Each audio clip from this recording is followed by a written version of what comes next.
Now everybody knows that it's safe to use estrogen because there are so many receptors of estrogen in our bodies. It affects really everything. It affects your brain, affects your gut, affects your bone, your skin, your muscles, your vaginal tissues, your bladder and urethra, Yes. your heart, your vessels. It's everywhere. Hello, everyone, and welcome to the Everyday Pelvis. My name is Juanita Benedict. I am a doctor of physical therapy and the owner of Athena Pelvic Therapy. And this podcast is dedicated to helping you understand how the real life affects your pelvic floor and vice versa. Today, I have a fantastic guest with me. She's so fun, and we're going to have a great time. Her name is Melissa Areinamo, and she is a nurse practitioner and the owner of Thrive Women's Care. And we're so happy to have you. We're going to have a great conversation about all things health and pelvic related. Thank you, Juanita. Thanks for being here, Melissa. Thank you. Thank you for having me. I'm very grateful that you created this space where women can come and get some answers and some information about their bodies. I think that's where empowerment and wealth and health really begins, right? Yes. Understanding your body. Yes, exactly. And you know, what I find, what happens just in general in life, especially in the medical world, is that, you know, people get bits and pieces of information, which is valuable information, but they don't always translate it into real life situations. Right. And not only that, but you don't always know how it all affects you. Oftentimes you end up going to one specialist and then another, but we forget that the person is a whole. Exactly. And we forget to treat the person as a whole. Exactly. So that's part of what this podcast is about, right? It's about, first of all, providing that information, but in an everyday way. I don't really like to use the big words. I mean, I know the big words. Every once in a while they slip out, you know. Sorry about that. But really, I'm more concerned with people understanding the concepts than to have like a medical education. Absolutely. Because that doesn't really matter. What matters is how it's affecting your life and what's going on around you. I agree. So, I know you do. That's why you're here. Okay, so I just want to tell everybody, we had an event not too long ago at your place. Fun. Yeah. So much fun. Yes. And we were talking specifically about intimacy, right? Yeah, and then we played bingo. It was really nice. So we were trying to find a way to teach or to talk about all these different subjects. And the best way we found was to play bingo. And I really think that the best thing that happened during that get together was that women were able to open up, be vulnerable. They felt that it was a safe space where they can talk about all the things that happened to their pelvis and around their pelvis, with children, without children, you know, and everybody learned from each other. Oh, which was fantastic. It was so fantastic. And I really wish that there were more spaces, and maybe I think we're working on trying to create more spaces in our area where women can get together and just be together and be safe. And you know, I treat men as well, and so that's important too. And it's important for them to have their spaces. But for this specific conversation, we're going to kind of focus on the ladies and what's going on there with the ladies. Absolutely. So when we were having our event, one of the lengthier conversations that we had was about hormones. Yes. Oh my gosh, there's so many questions about hormones right now. There's advertisements everywhere about hormones and all of these it's like the new buzzword. It's a big buzzword. Yes. And fortunately, lately in this last year, there have been some FDA regulations and changes that have allowed for people to use hormones more freely, not carelessly, but more openly, if you would, right? Because I think back in 2010, they did a big study where they determined that estrogen was terrible. Everyone who took estrogen was going to get cancer, have a stroke, die of a heart attack. So never use it. And I think there was a general scare in the community where people were like, I can't do that. I would never do that. When it was really the contrary. I think now they've reviewed those studies and they realized that they were done in women who were taking synthetic estrogen. And those risks remain when you use synthetic hormones, either estrogen or progestins.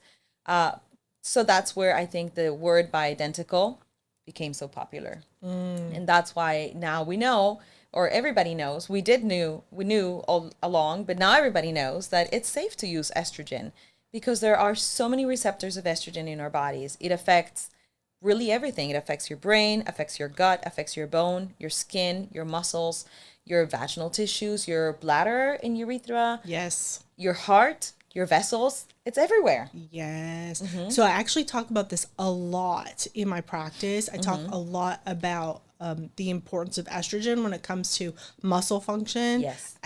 And especially like, as we get older, females, when the estrogen depletes, then we end up with a larger urethra, right? And then that's when we can have those UTIs and things like Right. that, because things can like find their way up Climb there a their little way bit up. easier. Yeah. Yes. But aside from that, right? Like you said, estrogen is also a very important component for your brain. And oh my gosh, the brain fog is miserable. It is It really the is. worst thing. And I think it's, especially for women, we have so much in our plate, the endless to-do list. And we're always multitasking, because it's not true that women are only at home. Most women are at home and working and have side projects and endless things to do. So I really think that the thing that I find most saddening about this situation is that when you start to have the brain fog, it really affects your self-esteem, because you don't recognize yourself anymore. You feel like you're losing your mind. You're going crazy. People are like, what is wrong with her? And you're like, oh my God, if they see it, it must be real. And that's in turn how so many women end up taking antidepressants Yes. and medications of that kind, because nobody knows that instead of using antidepressants, they should have just a little bit of estrogen to help their brains chuckle along. So I have a story to tell you. Oh, Joyce. Okay. Let's do it. This is a true story. This happened like last week. I had a person call me who was interested in pelvic therapy. It was a gentleman.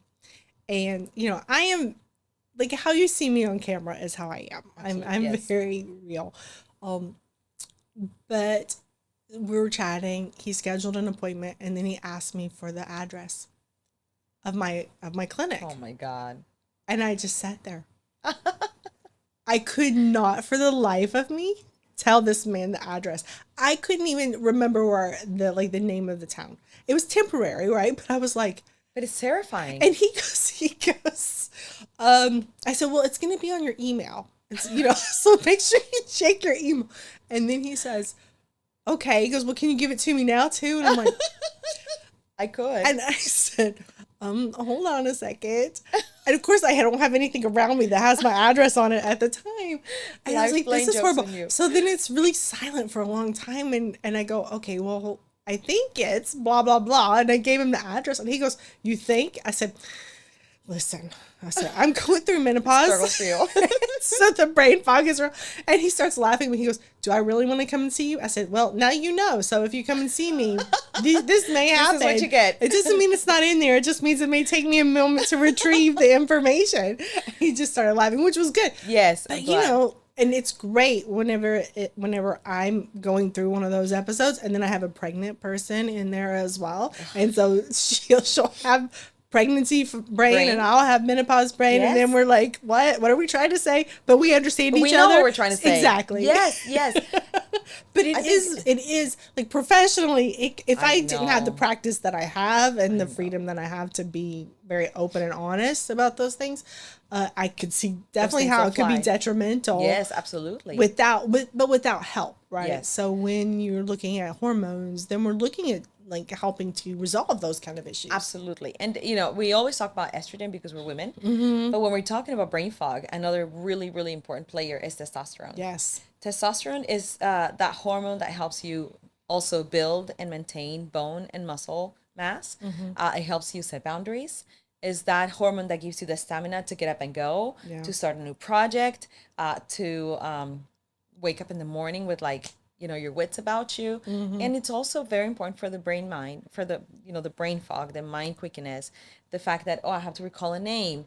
All of these things is really important. And people don't usually think of testosterone for women. They always say testosterone is for males. Mm-hmm. But obviously also for sexual drive, because as most of us know, as you get older, you don't want to mingle as much. Right. And unfortunately, that's not what we signed up for when we got married. And the husband's like, he's like, where is it? I know. And you're like, here we go. But it's important because at some point it was also part of us. Sure. And we need to, in an attempt to maintain our personality and who we are, who we've been, it's good to not lose that. There's It nothing is. wrong with wanting to want it. Well, right. Well, and it affects your relationship in so many Absolutely. ways Yes. as well. And Yeah. I don't think that men quite understand what that feels like to lose that drive. Yeah, I don't think as they do. much right now because men go through hormonal changes as well. Yeah, absolutely. And they'll have that drop in testosterone Yes. and other hormones as well. But I don't know that it's as, I don't know, is it as severe, significant? It is. So I think for men, it's more about performance rather than desire. And for women, I mean, we do both, right? So we have to want it to perform. Yes. And even then, sometimes we want it and girlfriend downstairs is not responding. Right. So that's why it's so important to have lube on your bedside table, Yep. to use it when you need it, because it also it's a feedback that works backwards. You don't get lubricated, and then you're worried, and then you get worried about it. And next time you're like, oh no, we don't need to, because you're worried you're not gonna get lubricated, because then Right. he thinks you don't want him. And it's a downstream from there. Yes, and then if you're not properly lubricated, then we can have pain during intercourse. Pain and bleeding and infections. And then once you have pain, like it only takes one time. Oh, yes, And the your pain. body remembers, and then it's gonna be like really standoffish about Yes. having intercourse again. So yeah, that can definitely be Pain is a an really issue. big deal in women. It you know? is. And there are so many factors, right? It could be trauma. It could Yes. be infections. It could be hormones. It could be physiologic things that are happening. Did you know that 1 in 4 women have pain during intercourse? terrible. 25% of That's women. too high of a number. It's insane. Yeah. And then but we don't talk about it, right? We don't talk about it with each other, That's why we need to talk about it. and we don't talk about it. That's why we're here. We're here to talk Yes. about it. Because nobody talks to their doctors about it. And then when you do, oftentimes either they feel uncomfortable, they don't know exactly how to go about it, they don't want to step on each other's toes. Oh no, that's an OBGYN situation. Yes. And the OBGYN is like, well, but you're having diabetes, so maybe it's your primary care Right. situation. Yeah. So everybody goes, and at the end of the day, things don't get fixed. Well, this is what you were talking about before when we first started, Yes. right? We get little bits of pieces of information from different people, but does it really make a difference in the bedroom, you know, or wherever? But in this specific case, does it really make a difference in your ability to perform, your ability to just have a satisfying relationship, Right. whatever that looks like? I mean, and you've got these competing paradigms telling you, oh, you should do this or you should do that, and then you get social media telling you, Oh, that's oh, another- if you buy this product, if you buy this lubrication, or if you purchase this thing that teaches you to squeeze your muscles, then everything's going to be just fine after Yes. that. So And then TV. you've got that, and you got TV. And I think TV is yes. it's a really wrench in there, because the expectations for the Yes. experiences are way out of line. You know, ridiculous. If you're not doing what TV is showing you that you're supposed to be experiencing, then you must not be doing something right. You know, So I have to ask you, are you a Seinfeld fan? I never watched it. Oh my gosh, it's okay. You're younger than me, so it's forgiven. I was learning English when Seinfeld was a thing. Okay. So there is this one episode where one of the characters, her name is Elaine. She's the only female character. Okay, in the series. Dark hair lady. The main, yeah. Yeah. So she hates the movie The English Patient. Okay. Anyway, so everybody else loved it, but she hated it. And she was being like ostracized because she didn't like it. And at one point, she's like screaming at somebody because everybody's like, oh, it's so romantic. And she's like, sex in a tub doesn't work. Absolutely not. That's what I think of. Like, those are the expectations, Yes, right? Like, yes. the expectations are, oh, you see this like beautiful scene and you think, oh, I want that scene. Yes. No. And it doesn't work. No. Exactly why? Because they show you things that are not realistic. Body proportions are not always right for those. How do you fit 2 adults? Not like this in a tub. Yeah. And any Yes. wiggle room. There is no wiggle room. No. And it's not comfortable. No. And you can't move. No, it doesn't- and yes. it's water. Yes. It's terrible. Who came I up mean- with this? It's a good idea. Listen, we're not, if people can accomplish it and they're And then satisfied enjoy with it, it and hey, enjoy it, then you go and absolutely. do Good it. for That's y'all. amazing. Yes. But Yeah, that's a it's- tough one. It's not always a good situation. And on the beach, like I had read this article one time about all these women who had tried to have sex on the beach, and they were talking about how miserable of an experience it was because the sand Yes. would get in there. Sand, wind, Yes. spectators. Yes. Just never know. Just, I mean, you just move a little and sand flies everywhere. Yeah. No, that sounds like a nightmare. My husband can't even stand sand on his feet. He's such a weirdo. It's okay. He knows. In Florida. In Florida, that does present problems. That's funny. But so that was never an issue that we were gonna have. But yeah, so I agree with you though. The expectations can really hinder like the reality of what's happening. So I think in an effort to further empower women, right? I think that self-exploration is a great idea. Oh, love so that you know exactly what it is that you're looking for, what you think is right for you, because what's right for you might not be right for me, and vice versa. This is why you gave everyone a toy at the event.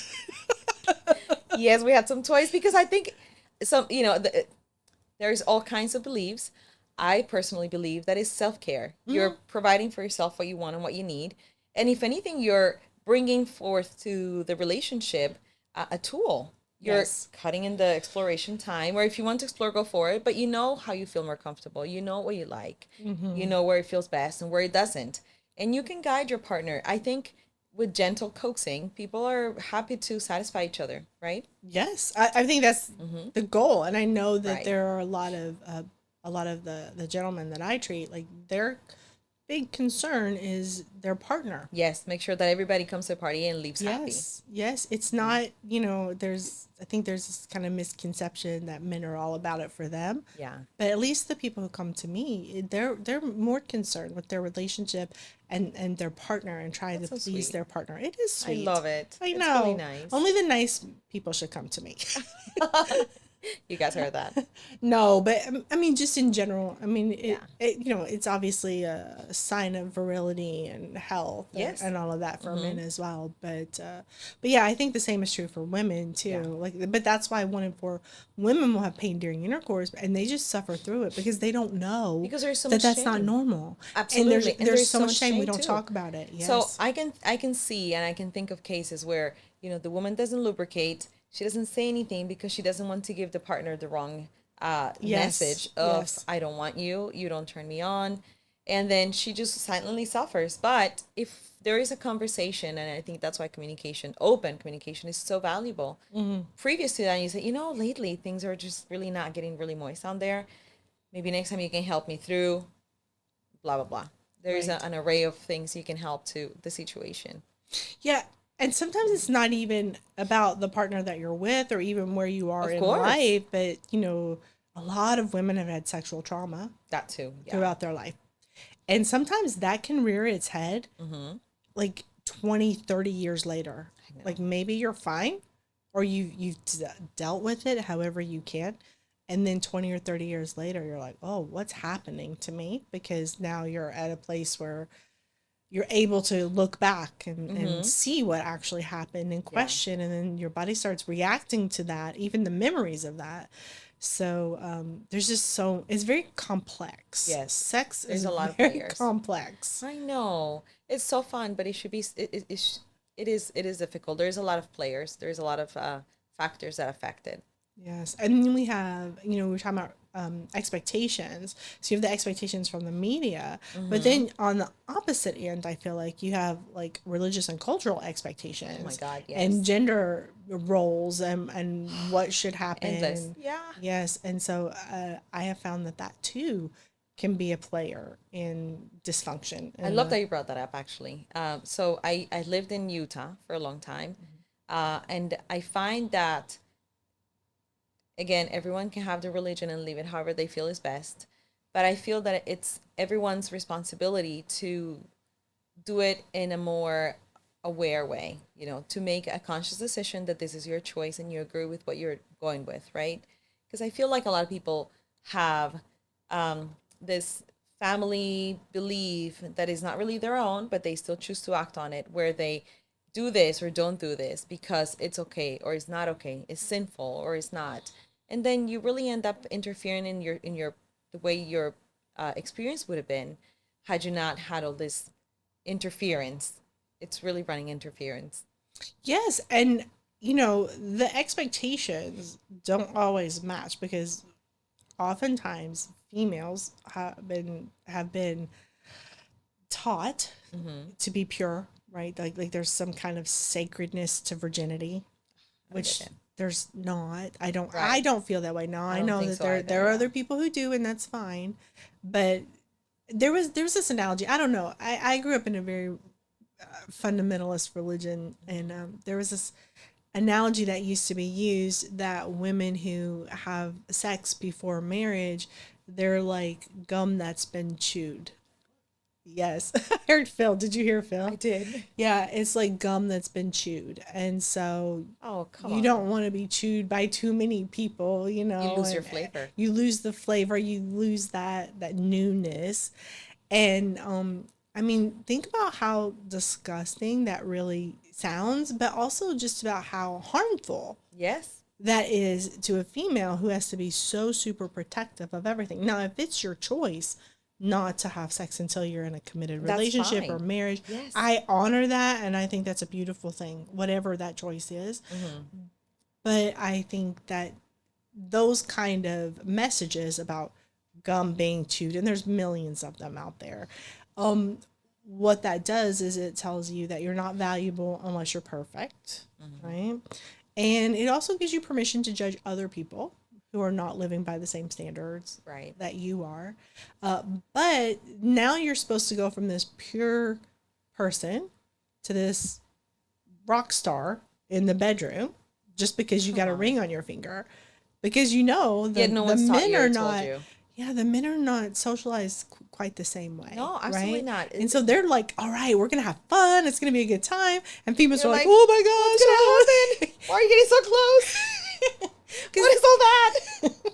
It's true because you don't. It's terrifying. I mean, and it's still 2026. We're still having these conversations. Yeah.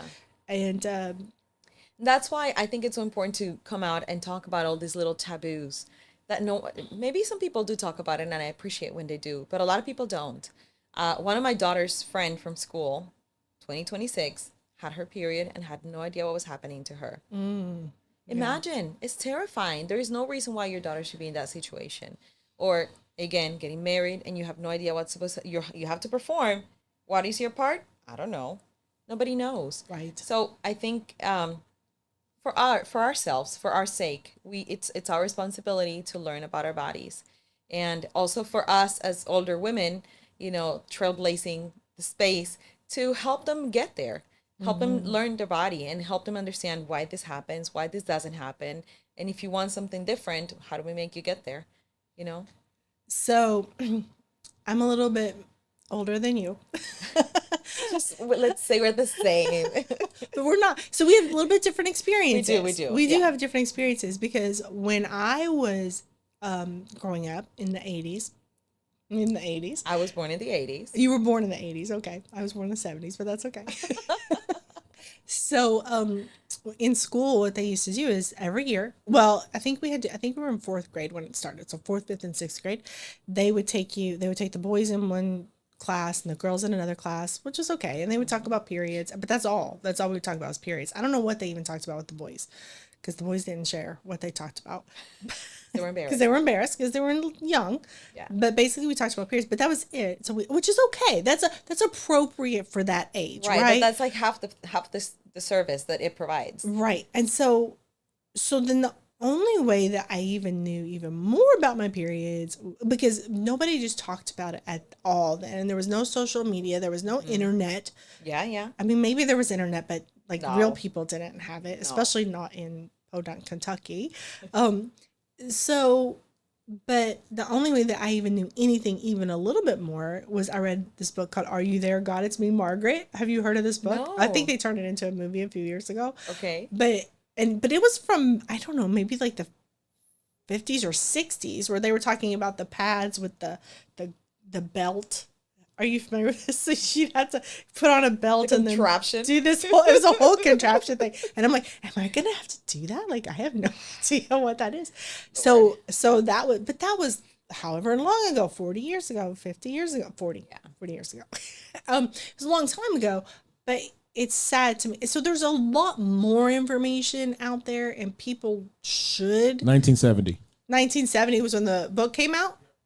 Oh, look at that. Okay, so it was in the Okay, okay. 70s that, what did I say, 50s or 50s. 60s? No, see, I don't know. I was young. Thank you, Phil. Thanks, Bill. Fact checking us. But yeah, so there's a lot more information that's out there now available to people. But just because it's out there doesn't mean that people really understand it. Correct. Or know how. Like now, I was telling a patient the other day, she was talking about her menstrual cup, that she uses a menstrual cup. And I was like, man, you know what? That wasn't even an option. Absolutely. When I was starting my periods, it was pads or tampons, which Yeah. was better than the contraption of the 70s, right? In my days, we had pads with no wings. Oh, no wings. My Yes, sister I used remember. pads with no wings. You're like, what? Diapers. Yes. Yes. And then so they have the menstrual cups now, and then they had like towards the end of mine, they had like the soft discs. Are you familiar with those? So that I was like, oh my gosh, this is amazing. This is such a great miracle. Like it feels like you have nothing, there's like no hindering anything. I know. So it was amazing. The things that are coming out now, which is beautiful. Two things that I take from this. So one is the fact that, I was in a nun school when I was in 4th grade. Okay. And we had this fantastic eye-opening experience of learning how to put on a condom on a banana. Okay. By the nuns. In 4th grade? Yes. No. And you're like, what is this? So my mom was one of these women that had no education whatsoever. And she said, I will not let my girls go through that. So in Colombia, my mom would drive us in the car and say, that's a prostitute, that's a drug addict, he's a thief, and show us all the wonders of the world that nobody ever shows you. Okay. We knew how everything worked. I thought people were silly for believing in the bees and the birds and the cranes that brought babies. Mm-hmm. But so I knew what erections were. I knew what condoms were. But all my friends who were good little Catholics had no idea what an erection was. And why are we putting this on a banana? And the nuns wouldn't want to answer questions because I don't know that they had the tools to do it. But why are we jumping ahead to erections? Then later, I don't know why, maybe a parent suggested that we needed menstrual education. Yes. But again, it's all from the point of reproduction. It's never from the point of pleasure. And I'm sorry, I hope this is no news to anybody, but sex happens mostly for pleasure and not for reproduction. And so we need to talk about it for pleasure. Yes. Yes, I agree. Because what I have found that happens, and this is what I love about like your practice too, what I have found that happens is that once women are finished with reproduction, so no longer are they suitable for childbirth. I know. Mm-hmm. Then what else do you need? We're done. We're done. What else do you need? You're fine. Yeah. You're fine. And I think that's why a lot of times providers are like, but why are you looking for libido? Or right. What's the problem that you're not lubricating? Just put some lube. But following that train of thought, that's why there is things like estrogen cream for the vagina. So you don't have to wait until it breaks to start using it, but you can use it when you start feeling those symptoms, when your estrogen starts to dwindle, like having hot flashes, dry skin, aches and pains, the estrogen musculoskeletal syndrome, which is so real. Let's talk about that, okay? Let's do it. I want to dive into that a little Let's bit. do it. This conversation's kind of all over the place, but I love Absolutely. it. I love it. Okay. It is a huge thing, and I tell women this who are in their 30s so that they know what to expect, okay? Yes. Like literally one day you're fine, and the next day you have to push yourself to get up off from a chair, and you're like, what's happening? I can't move my arm. Your muscle strength has a yes overnight. Yes, it feels like. Okay, and so a lot of that is fact. because of that estrogen, that decrease in estrogen. Absolutely. So it's not just about losing strength. I mean, it is losing strength, but it's losing strength because of the hormonal changes that are happening. Absolutely. It's not because you haven't hit the gym enough. It's because there are hormonal changes that are shifting. Yes. And it is a massive consideration when it comes to this. And I got to tell you, that happened to me, and I was not expecting it, aside from the weight gain, which, oh my God. Nobody ever thinks it's going to happen to them. Everybody in their 20s, early 30s always thinks like, I'm perfect. Listen, I was running half marathons. I was running half marathons, okay? Imagine. I was in the gym. I was doing the things. And then the menopause hit me like a ton of bricks. Yeah. Yes. So let's think about this. So usually women around 30 years of age, stop, unless intentionally doing so, stop gaining muscle mass. Yep. After that, it's downhill real quickly. So let's remember that estrogen and testosterone are the hormones responsible for help us make and maintain muscle mass. In our 20s, we have 100%, let's say, of the testosterone. Half comes from the ovaries, half comes from our adrenal glands. By the time you get to your late 30s, you have 50% of the testosterone that you had in your 20s. And we can feel every little bit of it. Yes. That's why you get up to wash the dishes and you feel like you cleaned 3 houses. You're so exhausted. You're so tired. Again, estrogen. That's why you get up to go to the kitchen and you go, where was I going? Right. And you go back to the bedroom trying to retrace your steps to spark your memory. Yes. You know, so there's so much that is changing. So when we're talking about muscle mass, here I go with my brain. We were talking about muscle mass. There you go. That's okay. That's Remind me. this is that conversation. This is real. This is the real conversation that we're having. Yes. So. Because I think I remember. So a lot of women always say like, oh, hot flashes. You know, Right. but there's so much more than that. So much more. Itchy ears, achy joints, hypertension, vaginal dryness is always a big one. Increased incidence in urinary tract infections and vaginal infections. Yes. And your heart is a muscle too. And your Yes. heart is affected. And your vessels, your arteries Yes. are also muscular. They Yes. also have a muscle. So they're all getting affected by the Everything. lack of hormones. And a lot of women say, well, I'm not there yet. But it's, I always do this analogy, it's like Botox. You don't want to wait until you're wrinkly to start Botox. It's not really going to help you. You have to start before to prevent the wrinkles from happening. It's very similar. You don't have to wait for a vagina to be a desert to start using estrogen cream. You probably want to start sooner so you maintain, you know, the integrity of your tissues and not wait until it's really in bad shape to try to regain it. Yeah. It's the same thing with everything else in your body. As soon as you start feeling that decline in estrogen, again, in the musculoskeletal pain, the ouchies, the memory, the hot flashes, the emotional changes. Yes. When I know everybody loves to say my mom's crazy, I said it too. I did. Today I sent prayers to my mom and apologies for being a butthole with her. But it is our job to teach those around us and say, Yes. listen, it's not really, it's me. I'm channeling this. I But know. sometimes we're like marionettes to our hormones. You're just reacting to the changes your body's going through. So Yeah. I hope you're able to find somebody, a partnership that's willing to teach you and walk alongside you so that you can bear with these changes. And there's no reason why we can't be happy. There's no reason why women cannot feel optimal. There is no Yes. reason why we need to feel tired and exhausted or just go home and be like, oh, just don't get it over with. Yeah. No, we should partake in a happy way, you know, participate intentionally in our lives Yeah. so that we continue being who we've been and we don't have to do like a brain transplant. Yeah. I think that's very important and true. So I just want to, just as a pelvic floor therapist, just a therapist in general, a physical therapist in general, I want to flesh this out just a little bit. When you talk about musculoskeletal issues that happen and discomfort, what that really means, what that translates to in the real world is difficulty getting out of chairs, Yeah. getting tired, walking Yeah. as much, maybe going upstairs is not quite as easy as it once was.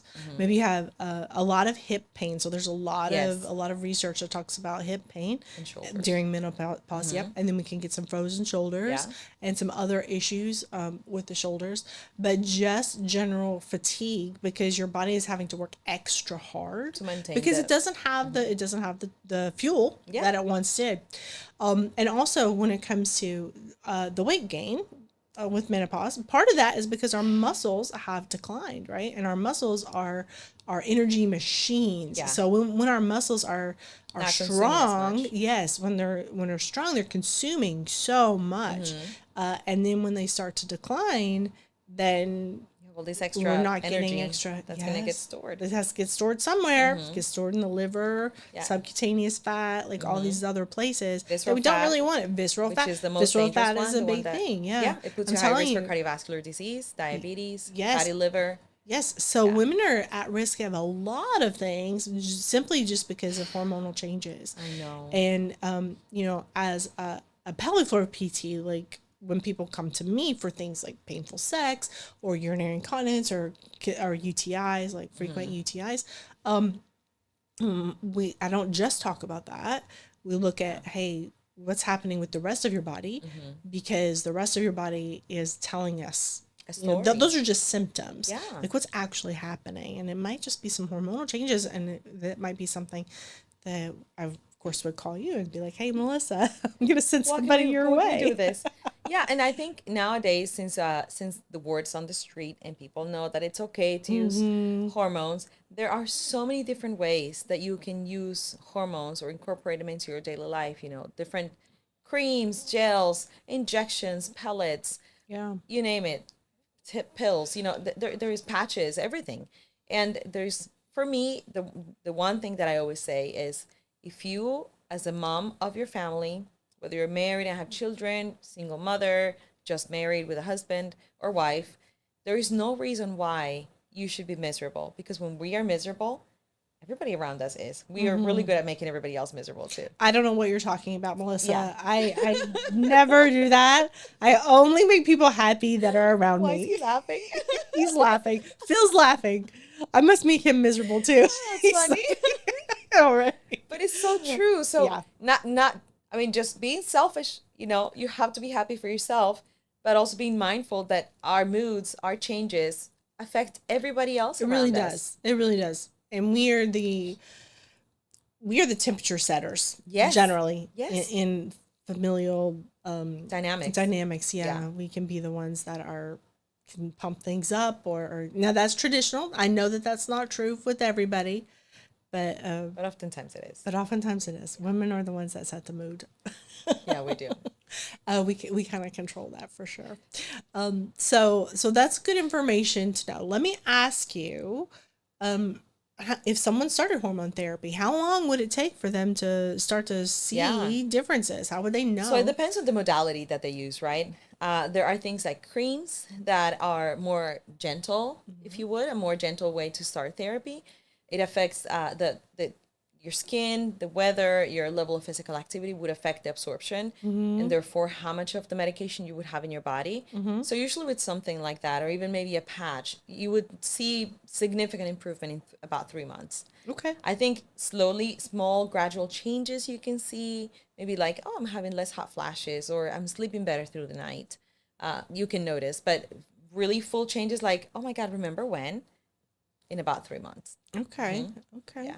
That's really good. That's good to know. So 3 months. 3 months seems to be it seems to be a long time. Big pattern here. Yeah. With regard to things changing, it takes some time. Yeah. Well, for things to happen. Yeah. And it makes sense. Like you don't get there overnight. Exactly. So if you think about it, everybody goes through really ovarian failure when your ovaries stop producing the hormones that lead you into menopause.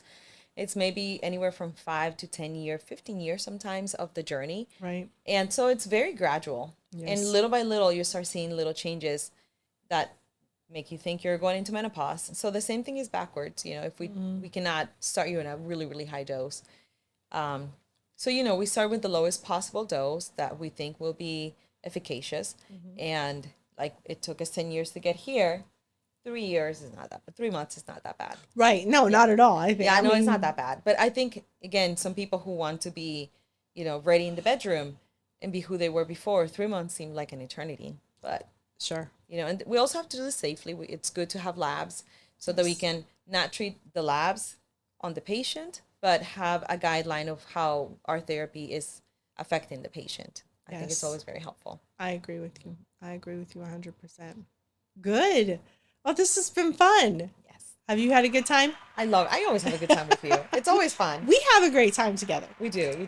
So you're going to have to come back. Absolutely. I would love to come back. Yes. I don't know. We'll have to think of what else we can talk about. There's a lot. So I think we can just put microphones in front of us and just go. What do you think? Yeah, we're so good at talking.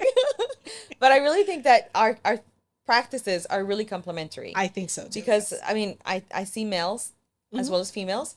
But my real passion is females. And, you know, inevitably as we age, we find a lot of situations where we need your help.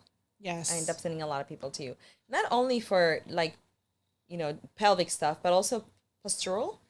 issues where if you have scoliosis and your hips out of place and you end up having pelvic pain because you're all crooked, but that's your specialty. Well, we didn't even talk about that, but that is part of the musculoskeletal stuff, Yes. right? So if our muscles start to fail or not be as strong as they once were, then those deficits that were just small when you were younger, they're gonna become greater as you get older because those muscles are not able to hold the way that they once did, and so we have to retrain them. Hopefully before the spine like starts doing some really funky stuff. So. We have to do all kinds of things. So we're gonna have a podcast soon that I'm gonna talk about how your pelvic floor works with your posture and balance. Oh my God, I would love to see that.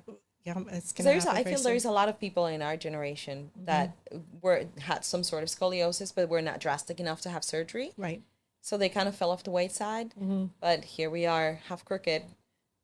And that's gonna affect that affects lots of different things. Not just your not just your posturing, but it also affects like how your organs are working. Absolutely, too, right? Your pulmonary capacity, your blood pressure sometimes. Yeah, your breathing ability. Yeah, like it's all in there. Yeah, it's crazy. It all works like this. I know everything's connected. I can't even tell you how many times I say that in a day. Everything is connected, even things you don't really think about. So, well, fantastic. Well, Melissa, thank you so much for joining me. Thank you for having me. I have loved you being here. Thank you. Yes, I know you. And we need to, next time, whenever we have our next event on pelvic floor, because it was so fun, we need to do another one and we can share it here. Maybe we can do a live version of it or something. You know, I did have a friend in Tampa that asked me. She said, "Are you gonna do it online?" And I was like, "I don't know how to do that." That's too much. Well, maybe we can get Phil to help us out. And we can do something live or online. There we go. He's in. We may have to charge, apparently. We got you. But anyway, so we'll think about it because that could be fun. That could be because we answered a lot of questions. We had a really good time, and I know that not everybody, has access to that kind of information or that kind of live feed to where they can be part of something. So that would be really kind of neat, I think, to maybe do that. I would think that'd be fantastic, especially sometimes people don't really want to show their faces when they want to ask these vulnerable questions. That's true. Yeah. So Melissa probably will not be buying toys for everybody who's on the live feed. No, we won't be doing that. But she can probably tell you where to get them. Yes. Target has a great selection. She yes, says. they do. They actually do. They do. Target and Walmart, like all of these places now are getting these toys, which were never available before. It's another divine sign. I know. That it's for pleasure. It's okay. Right? It's okay to use them. It's good. Yeah. And shouldn't be embarrassed. No, not at all. Alone, with your partner, either way. I know. All right, we got to wrap this up. Okay. Otherwise, we're going to be here all day. Thank you so much for having me here Melissa, today. thank you so much for coming. And thank you for tuning in to another episode of the Everyday Pelvis. Just remember, keep breathing, keep moving, keep honoring your body because you deserve it. And I'll see you next time.